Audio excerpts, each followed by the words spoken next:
आधुनिक वैज्ञानिक और प्राचीन ऋषि मुनि जो हैं, दोनों इस बात पर सहमति हैं कि शरीर, मन, आत्मा का जो केंद्र है वह आवृत्ति है, फ्रीक्वेंसी है। और उन दोनों की सहमति, उनका मत एक है इस बात को लेकर कि शरीर, मन और आत्मा, इसका जो केंद्र है यह ऊर्जा है, फ्रीक्वेंसी है, आवृत्ति है। तो इसी पर हम और गहरे से चर्चा करते हैं दोस्तों, और आपको बताते हैं कि हीली उन्हीं सिद्धांतों पर काम कर रही है।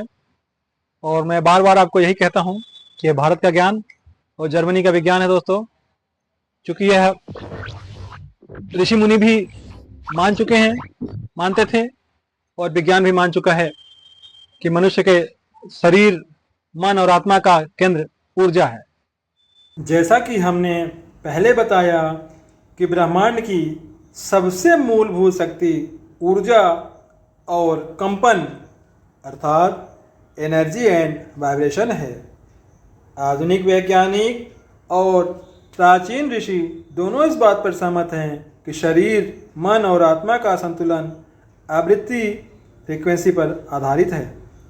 जहाँ पश्चिमी विज्ञान ने इसे प्रयोग और यंत्रों द्वारा समझने का प्रयास किया, वहीं भारतीय ऋषियों ने इसे मंत्र, प्राण और नाद के रूप में हजारों वर्ष पहले ही अनुभव किया।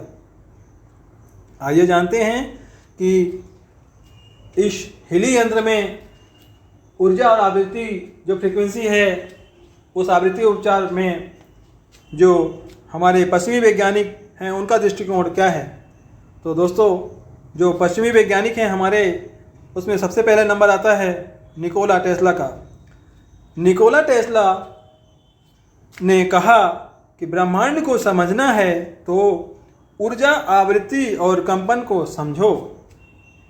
उनका मानना था कि हर जीव और पदार्थ एक विशिष्ट आवृत्ति पर कंपन करता है। अल्बर्ट आइंस्टाइन ने कहा कि पदार्थ और ऊर्जा एक ही हैं। उन्होंने एक कोड भी दिया जो E=mc² है। उन्होंने कहा कि भविष्य की चिकित्सा ऊर्जा और आवृत्ति पर आधारित होगी। जो हमारे तीसरे वैज्ञानिक हैं रॉयल राइफ, और उन्होंने कहा कि राइफ मशीन से उन्होंने लोगों को दिखाया कि रोगाणु एक खास आवृत्ति से नष्ट हो सकते हैं। ब्रूस लिप्टन ने कहा कि कोशिकाएं केवल रसायनों से नहीं बल्कि विद्युत चुंबकीय संकेतों और विचारों से भी प्रभावित होती हैं। जेम्स ओसमन ने कहा कि शरीर एक बायो इलेक्ट्रिक सिस्टम है, यानी ऊर्जा, चिकित्सा, एनर्जी मेडिसिन का आधार वैज्ञानिक रूप से सिद्ध है।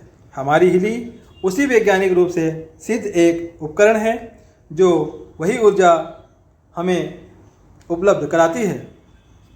अब आते हैं इसमें भारतीय दृष्टिकोण, ऋषि मुनियों की महिमा, उससे जानते हैं कि हमारी हीली उसमें उसका क्या महत्व है।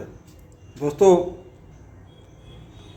ऊर्जा और आवृत्ति में मार्कंडेय पुराण में उल्लेख है। देवी महात्म्य और दुर्गा कवच में बताया गया है कि मंत्र और स्त्रोत सुरक्षा क्षेत्र यानी प्रोटेक्टिव एनर्जी फील्ड बनाते हैं। यह कंपन, वाइब्रेशन, रोग और नकारात्मक शक्तियों से रक्षा करता है। ऋषि अगस्त्य कहते हैं कि नाद, विज्ञान और ध्वनि की शक्ति पर उनका गहन अध्ययन, संस्कृत मंत्रों की ध्वनि तरंगे विशेष आवृत्तियों उत्पन्न कर शरीर, मन को संतुलन कर सकते हैं। भगवान धन्वंतरी का कहना था, जो आयुर्वेद के देवता हैं, उन्होंने कहा कि रोगों का नाश औषधि, आहार और मंत्र से होता है। भगवान धन्वंतरी ने कहा कि रोगों का नाश औषधि, आहार और मंत्र से होता है। औषधि प्लस ध्वनि = समग्र चिकित्सा। हमारे पुराण में दुर्गा कवच में मंत्रों के उच्चारण से उत्पन्न ध्वनि आवृत्ति एक ऊर्जा कवच बनाती है। यह मनुष्य को बाह्य रोग और नकारात्मक शक्तियों से मुक्त करती है। जहां आधुनिक विज्ञान इस चीज को सिद्ध कर रहा है, वहीं हमारे जो प्राचीन ऋषि मुनि हैं इस बात को महसूस कर चुके थे। आज समय की आवश्यकता है कि यह दोनों धाराएं मिलकर एक समग्र प्रणाली का निर्माण करें, जिसमें शरीर, मन और आत्मा का इलाज हो सके। उसी का यह स्वरूप है, यह हेली डिवाइस, जिसे विज्ञान ने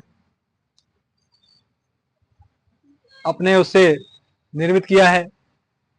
और यह आपके लिए बेहतरीन टेक्नोलॉजी है दोस्तों। आप भी अपने जीवन में हेली को अपनाएं। स्वस्थ रहें, सुखी रहें।